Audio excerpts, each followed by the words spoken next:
But the minutes showing most officials see additional interest rate cuts as likely appropriate if inflation declines over time as expected. Yet we did get further signaling from some participants on the committee who suggested that under their economic outlooks, it would likely be appropriate to keep the target range unchanged for, quote, some time. According to the minutes, quote, several participants pointed to the risk of higher inflation becoming entrenched and suggested that lowering the policy rate further in the context of elevated inflation readings could be misinterpreted as implying diminished policymaker commitment to that 2% inflation goal. Participants judged that a careful balancing of risks was required and agreed on the importance of well-anchored longer-term inflation expectations in achieving the committee's dual mandate. Of course, the minutes really are putting a finer point on the fact that this was a divided FOMC as participants weighed the risks between employment and inflation. And of course, this was when we got that summary of economic projections and we looked at the dot plot, which had that range of projections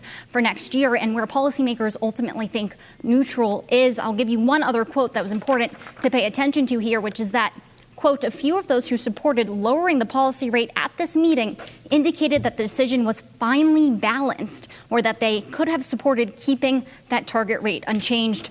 It is clear that these minutes are showing that there's a lot of divisions ahead, and it's not really clear exactly where that policy path is headed.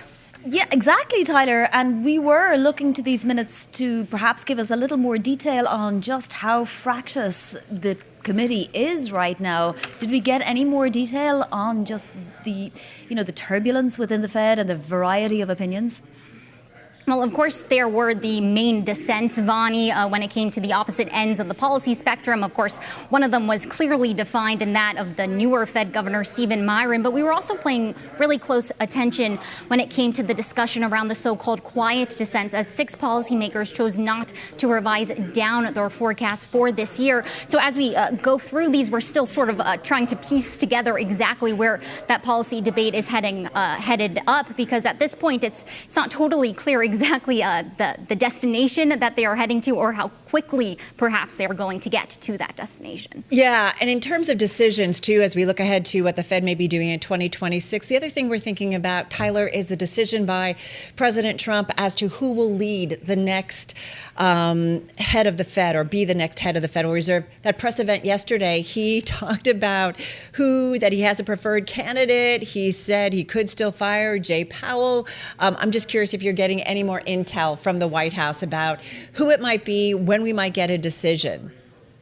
Right, exactly. Well, we heard President Trump yesterday say that he still has his favorite pick and that has not changed and that he will announce him when the time is right, in President Trump's words, though he did go on to indicate that we can't expect a decision within the next month. But it comes as the White House is continuing the interviews. Bloomberg News has confirmed that BlackRock's Rick Rieder will meet privately with President Trump at Mar-a-Lago as we really zero in on the top 4 contenders. Our reporting indicates, of course, that includes Rieder alongside current Fed Governor Christopher Waller, also interviewed with President Trump earlier this month, and then, of course, former Fed Governor Kevin Warsh and the NEC Director Kevin Hassett. But really, President Trump has often made perhaps contradictory statements when it comes to his process and how he's going to choose the next Fed chair. But the one through line, the one consistency has been his criticism of the current Fed chair, Jerome Powell, as you mentioned yesterday, renewing his attacks on Powell, including potentially re-threatening, because we heard this earlier in the year, that there could be a lawsuit over the Fed's renovations to their headquarters where I am here